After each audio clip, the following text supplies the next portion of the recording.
无论你现在养的什么品种的鸡，以下我说的这几种情况你肯定遇见过，而且呢非常头疼。当我们的鸡群出现了各种咳嗽、呼噜、咔咔的情况的时候，用药呢反反复复，而且呢久治不愈。遇到这些问题是不是很头很大呢？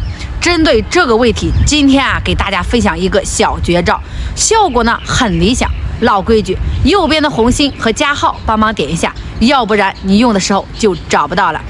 不管是肉鸡、蛋鸡还是土鸡，一旦受凉受冻之后呢，鸡的气管就会受到损伤，表现的症状就是咳嗽、呼噜、咔咔的这个响，用药的效果还不是很明显，或者是根本就没有效果。其实这个最主要的原因还是器官上的这个痰液呢，很多药物是没办法吸收的，说白了就是没有搭配好这个化痰的药引起的。今天呢就给大家推荐几个化痰的小神药。首先呢是安茶碱，1克兑水40到80斤，用于支气管扩张，效果很明显。第二呢就是氯化铵，用于治疗支气管堵塞的时候，效果是比较好的。用量的话就是1克兑水2到5斤，属于化工原料，饮水时间不能低于10个小时。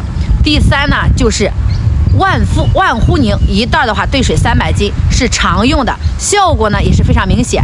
同时搭配退烧的药一起用，可以抗菌消炎，又可以解热镇痛，而且呢比较安全，化痰效果呢也是非常理想的。养鸡呢其实不用说你用的药越多越好，所以说养鸡预防大于治疗，你记住了吗？